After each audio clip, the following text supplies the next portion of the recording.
Roger Williams University is hosting a crisis management seminar on May 3rd at their Providence campus. Crises, whether a natural disaster, cyber attack, or financial instability, can have severe repercussions if not handled properly. This is where crisis management plays a pivotal role. Join Roger Williams MBA students and expert speakers to learn how to prepare for the unexpected. The program is totally free and open to the public. You can register online at rwu.edu/events/crisis-management-symposium.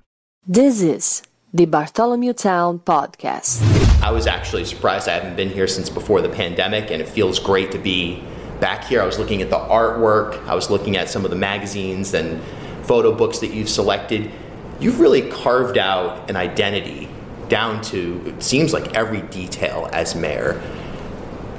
Where did that come from? What did you learn from this experience about kind of taking your own personality and applying it to the city? Yeah, that's a great question, Bill, because that's something that absolutely happens, that the city takes on parts of the personality and character of the mayor, and there are ways that you can express that. So, of course, with the artwork, I'm very much into biking to work, and so we got the bike lanes, and different priorities that you have as a person. You're able to bring them into the work and make a meaningful difference in that area. Right now, a lot of folks have been asking me, how's it feel? Are you happy? Are you sad? You're going to take a long break? To be honest with you, Bill, I'm neither happy nor sad. Maybe it'll hit me and I'll start getting reflective and maybe even emotional, heading towards the end. But the truth is that we've been so busy. I have a job to do. I have work, and we've been focused on getting the work done. And I really have, it doesn't feel any different than it has for the past, almost 8 years. And so, I really haven't had time to really get into my feelings. Am I happy or am I sad? But I'll tell you this, there are three things that I'm really proud of. The first is, when I first ran for office, the whole conversation was, is the city going to go into bankruptcy? What's going to happen with the pensions? And we were already in the red. We had a cumulative deficit. It was almost an existential anxiety about where the city stood. And so, I feel really proud of what we've done with the city's finances. I've had budget surpluses every single year. I've had record surpluses. We've increased our credit rating from junk bond status, getting it to solid investment grade with, I think it was Moody's, just giving us a positive outlook going forward. Sure. We haven't had that in a long time. We've built up a rainy day fund to the tune of, I think, from 20 million to the negative when I came in to over 30 million now, so $50 million swing. And we've done all of that while at the same time lowering our tax rate for residential homeowners. Right. So inserting, a policy priority to make it, easier for people to live in our city as opposed for people to invest, so investments to come in and gobble up properties. So the first thing that I'm really proud of is, how we've addressed the financial issues and positioned the city financially in strength. Second thing that I'm really proud of, I've been really involved with the Conference of Mayors. So I've gotten to know just about every mayor throughout the country. I see what they're doing, and I got to understand certain trends of being mayor. And I think it's very, very true and very relevant for us here in Providence. If you look at mayors, say 30 years ago, mayors 30 years ago, they were the heads of the local political party, right? So they were the party bosses. Yeah. When they became mayor, they ran a patronage system, right? Patronage wasn't just like a feature of the system. Patronage was the point of the system. Yeah. So the party bosses would become mayor, and that's how they would run their offices. That's not the way that things are today. Not only not here in Providence, but also throughout the country. As mayors, we think of ourselves as city executives, right? We're CEOs. Here, I run an $800 million organization. And what I feel really proud of is the way that we have professionalized city operations. We've put systems in place. So, for example, now we have a 5-year capital plan. There's funding associated with it, so it doesn't come down to, all right, let's think of what sidewalks are we going to fill, or who supported my campaign and deserves like a new street paved. I mean, that's 30 years ago. It's not today, and so we've instituted systems like that up and down so that the city just works better today. We've done that by automating processes. We've done that. Look at the way that we've transformed our public parks. That doesn't happen on its own. Look at the way that we're running the Department of Inspections and Standards, and the level of development that we're seeing during this time and processing all of that work. Our planning department is top notch. Our police department is as forward-thinking as any in the country. Crime is at record lows. And so all of this goes together because we have professional systems with professional, competent people leading these departments and allowing them to do good work. So that's the second thing that I'm really proud of. The last thing that I'm really proud of, and it goes to like my brand of politics, is I've always tackled the toughest issues. And my approach has always been, as an executive, all right, what are the problems? Let's understand it as much as possible. Let's bring folks together and figure out the best possible solutions to those problems. And then let's develop a plan to execute to bring that about. If you notice in that analysis, there's not like, where are the political winds blowing?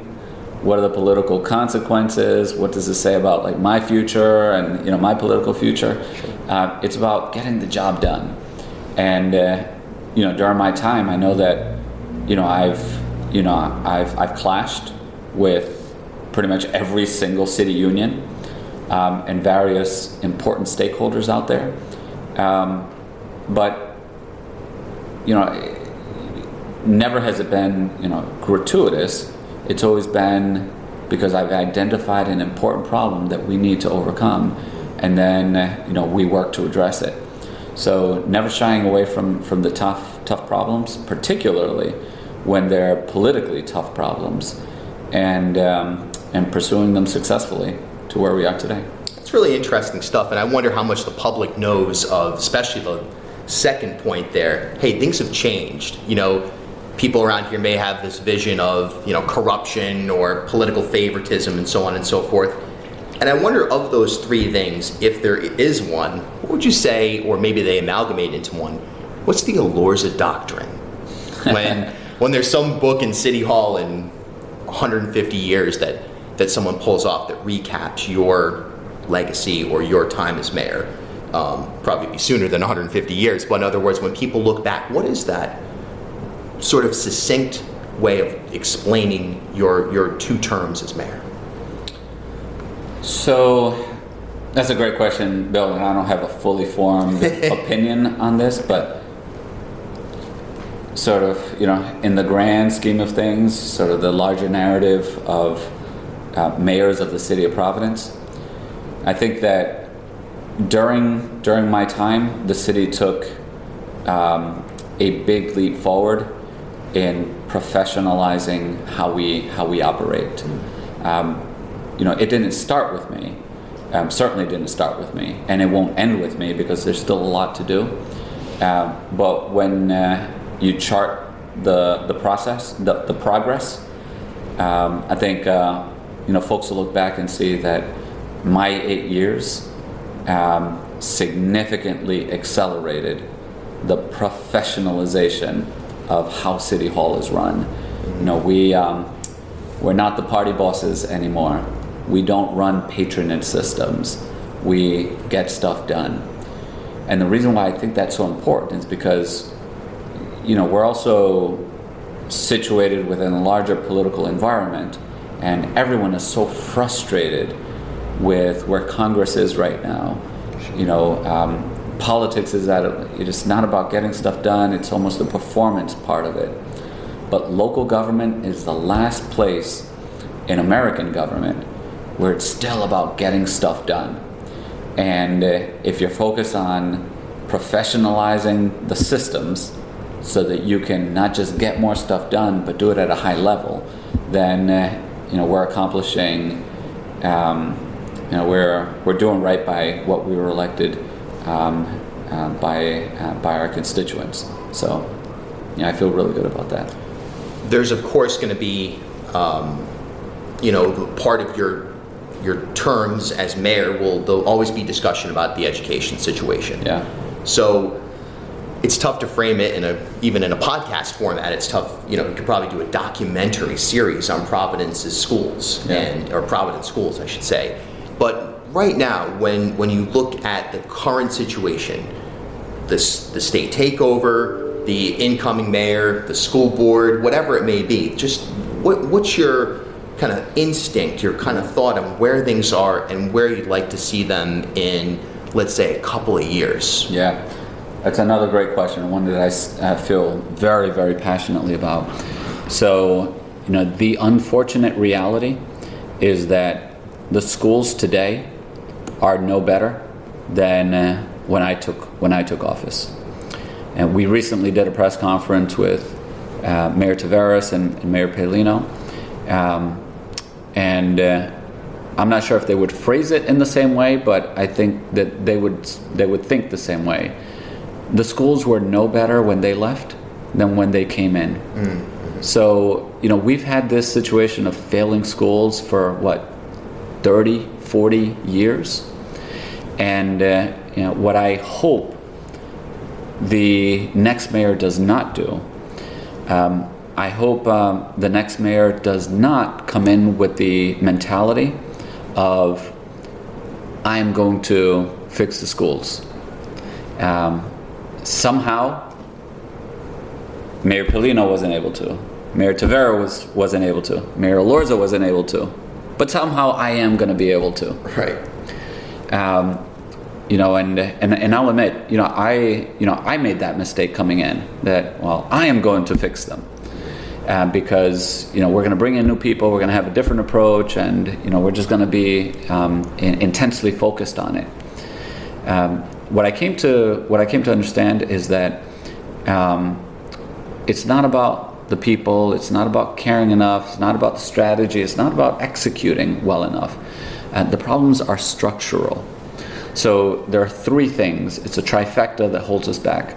The first is the teacher contract. Our contract is, 60, 70 pages. Wow. That's insane. A contract should be 2 or 3 pages. But over time, everything has been included into the contract. Essentially, the city, over the decades, has given away its management rights, its management authority, so that now principals and superintendents, they're not able to run the district. Every slight small thing, let's say a teacher is in this classroom, but we would better serve our kids if they were teaching in this classroom in this subject. That's grounds for a grievance. We have some teachers that are just awful and don't deserve to be in front of kids. It's virtually impossible to fire them. So this does not go to say that teachers are awful. Teachers are amazing. The vast majority of them are really incredible, and they're idealists and they care. But this system doesn't work for them either. The reality is that we're just failing our kids, and the problems are structural. So first is the contract. Second is the Teacher Tenure Act. In Rhode Island, teachers essentially have a job for life after 3 years. There's no other career or profession where you have that. And the teachers union would say, no, you can fire bad teachers. In theory, you can. In practice, you can't. Right. So Teacher Tenure Act is a problem. And then the last one is our state arbitration rules, right? State arbitration rules are basically what prevent you from ever making any meaningful changes to the contract. So all these things that we complain about that the contract doesn't allow us to do, it's not like we can renegotiate them the next time that the contract comes up, because we're stuck in place. So once I identified those challenges, that's when I started speaking with Governor Raimondo at the time, and if I'm not sure if I ever shared this with you, but I've said it publicly in other places. So Governor Raimondo and I, we sat down for lunch, and she wanted to do something about education, and she had heard that our middle schools were particularly bad, and what she suggested was that the state take over maybe 3 or 4 middle schools. Sort of a micro takeover. Yep. And I told her I was only interested in going down this path if we would do the whole shebang so that we can address the contract, because it's the contract that governs all the schools that had to be addressed. So, the plan was under the state's power that they would, they have powers that we don't at the local level, that they would rewrite the contract in a way that serves our kids. And then when Governor McKee came in, something that, to this day, I think is just unpardonable, the impact that this has on our kids. He made all the concessions to the teachers' unions. And there are 2 problems with that. First is he had the opportunity to make transformational changes, and he didn't. And then second, I've heard him say publicly, well, we'll just renegotiate and get better terms the next time the contract is up. Not realizing that the same arbitration laws that limited me or limited mayors from making the changes before now limit him. Because they're locked in, these new terms. Is that what it is? Exactly. You get one bite at the apple. And so either he didn't know, didn't care, or there's just something going on. And so we're now locked in this place. And so now that we're in a place where structurally reforming and changing the contract is off the table, we got to assess, well, what options do we have? And that's why, if the choices are lock our kids into being educated under the same structural challenges as we've had before, or look for alternatives, then let's look for alternatives. And that's why I believe more than ever that we should push to either expand high-performing charter schools or just charterize the whole thing. The whole district, every student in Providence would go to a charter school is what you're saying. So it'd be school choice within the municipality. Exactly. Right. And, folks say that, charter schools take away from the traditional public schools. It's like, okay, well, let's make them all charter schools. Charter schools are public schools, and give everyone the choice. What cannot be denied is that charter schools serving the exact same kids are far outperforming non-charter school kids. So, if we talk about accountability, if it's accountability towards delivering for kids and providing a great education, there is zero accountability in the traditional public schools right now. And what we need to do is we need to listen to the voices of black and brown families.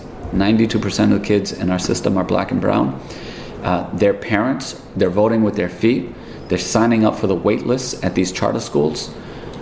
They deserve choice, just like wealthy folks who move to better districts. They send their kids to private schools. They do tutoring, homeschooling. They have choices and options.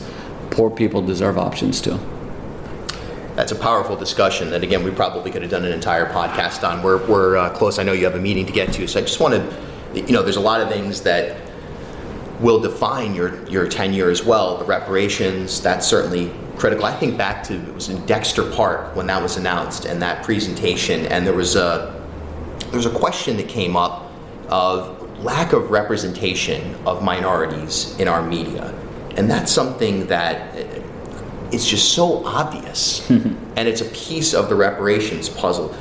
I guess I know we're short on time, but sort of what's your push? What's your argument to someone who says that it's who cares? I mean, look, this isn't to knock our TV or print stations or radio, whatever the case may be, but why is that, from your experience on the inside and getting messaging out? And I'm not talking PR messaging, like copy and paste a press release. I'm talking about your soul, your experience, what you're hearing from people on the ground, and getting that out on a statewide basis. So some people who have framed Providence as, you're going to get mugged if you go there, or it's just, it's dangerous, or it's just underperforming in every capacity. Why is it important to have a more honest representation of the city and statewide media? Yeah, that's a great question. So a couple of things, just sort of going back to step number one. What I feel proudest of with the African American Ambassador Group and with the Reparations Initiative is, the radical thing that we've done is that we've placed black voices in the middle, in the heart of city policy making. So the idea is, all right, let's step back, let's listen to the community and help and let their voices and their priorities guide the work that we do. We've done that in a whole range of areas, including with this reparations process. Part of the reparations recommendations were that we invest in media, and I think that the connection that people have to their city is just fundamentally important. So I think of it in terms of the investments in the policies that we adopt. They should be done in a way that benefit all of our residents, including the African American community, and they shouldn't be left out, they shouldn't feel left out. Second is not just about the policies that we adopt, but how connected do people feel to the administration? And that takes on two different forms. Folks want representation within my administration, and I feel very, very proud about the number of African Americans serving in leadership, director level positions in my administration. We don't have this kind of data, but I can't imagine that there have ever been more African American directors in an administration city in our entire history. So there's that direct representation. And then there's another piece to feeling connected, and that's if you don't work at City Hall, well then at least you have relationships at City Hall. So if you have a question, you know who to contact. If there's a way that the city can help you, you know who to contact. So feeling that direct connection and being a liaison, maybe even a gatekeeper to other folks in the community that don't have that direct access, we've really opened ourselves up through the AAA, the African American Ambassador Group, and through the reparations process for that. So I think that's fundamentally important too. Now getting to your piece of question. So I think about the recommendations for there to be an investment in black media. That's part of this piece as well. What I hope this will help accomplish is, provide that two-way street so that what we're doing here in City Hall is responsive to the needs of the community and will be received as, fixing priority problems that have been identified by the community. And then the second part is, provide a feedback loop so that, we're not working in isolation or shooting in the dark. That the priorities that are taken up by City Hall, by the administration, are ones that are deeply informed by an informed public. Right. And once you have that feedback loop, then you not only do good policy, but you do it in a way that people feel deeply connected to it. And when you think about the challenges of, the national challenges with the treatment of African Americans, and the history, both locally and nationally, of, or rather mistreatment and outright discrimination. Having every resident in our community feel respected, feel as though they belong right here in our city, that's a powerful thing that is that's priceless. So through all of these initiatives, we hope that we've taken a significant step forward to make sure that every African American in our city feels heard, valued, and that they belong. Quickly here, Attorney General, Governor someday, Congress, Senator, law professor. So I'll say this: you will never see me in Congress. You don't want to go to. You don't like the thought of the flight back and forth. Is that it, or just the institution is so cumbersome at this point? I don't know if it's either one of those. If you sit down a mayor and a congressman and say, "Oh, you two are in politics," yeah, tell me about. Those are two completely different experiences. Yeah, we happen to be in politics, but they're legislative and executive, two completely different realities. Again, as mayor, we're city executives, and we run an organization. We get stuff done every day. It's exciting, but it's also a responsibility. The work in Congress is different. It's valuable in a different way, but it's an entirely different kind of work, and one that doesn't appeal to me at this point in my life. Who knows what the future holds? But I don't see myself serving in Congress. Certainly not anytime soon. In terms of running for office, what I'll say is, if I could have done one more term as mayor, I would have done one more term. It would have been nice to do 3 terms because there's a long gestation period on a lot of these projects, and you need a little bit more time to see it through. I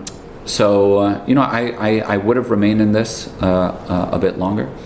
But if an opportunity comes up and it just makes sense for my family situation, and I feel as though I bring a skill set that the moment requires, then I could see myself running again. At this point, I don't have any plans to, and I don't know what the future holds. But I'm not ruling anything out at this time. Last question. You love this job, I would assume.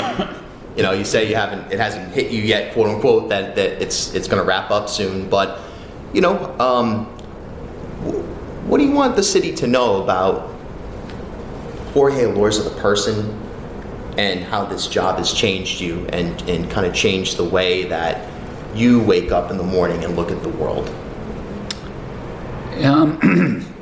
So I've definitely grown in the job. You learn so much about leadership.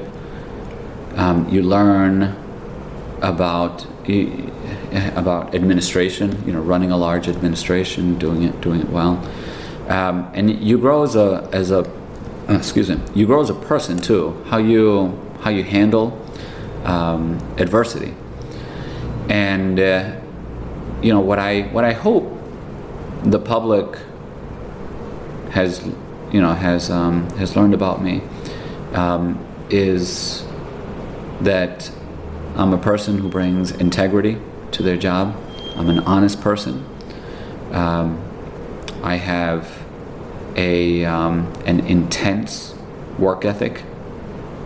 I laid it all out for this job and for the city. Left nothing on the table.